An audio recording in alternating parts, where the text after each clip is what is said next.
आजपासून नवरात्र उत्सव सुरू होत आहे। या संपूर्ण उत्सवाची राज्यभरात उत्साह पाहायला मिळत आहे।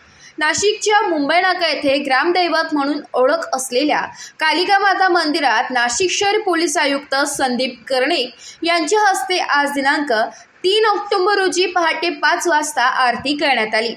श्री कालिका माता मंदिरात सालाबादाप्रमाणे 9 दिवस देवस्थानच्या विश्वस्तांच्या वतीने भक्तिभावाने आनंदाने विविध कार्यक्रमाचे आयोजन करण्यात आले।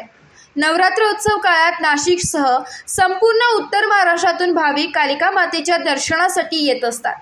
या नवरात्र उत्सवात विशेष करून महिलांची मोठ्या प्रमाणात गर्दी होत असते। त्यामुळेच महिलांच्या सुरक्षेच्या अनुषंगाने महिला सुरक्षा रक्षकासह मंदिर प्रशासनाच्या वतीने 50 सुरक्षा रक्षक देखील तैनात करण्यात आले। तसेच 50 CCTV कॅमेरे देखील मंदिर परिसरात लावण्यात आले। जवळपास 10 लाख भाविक या नवरात्र उत्सवाच्या काळात येतील असा अंदाज मंदिर प्रशासनाला आहे।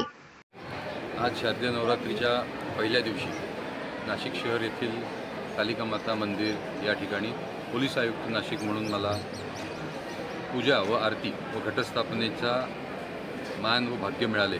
याबद्दल मी आई देवीच्या चरणी नतमस्तक आहे आणि विश्वस्त मंडळ तसेच कालिका माता मंदिर ट्रस्ट व सर्व त्यांचे सदस्य यांचा खूप आभारी आहे। नवरात्र उत्सव शांततेने पार पाडण्याकरता आम्ही मोठे प्रयत्न करत आहोत।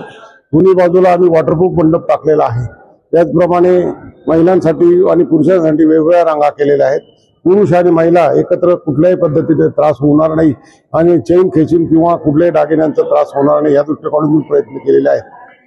पोलीस आणि होमगार्ड त्याचप्रमाणे महिला सुरक्षा रक्षक यांची सुद्धा आम्ही इथे नेमणूक केलेली आहे।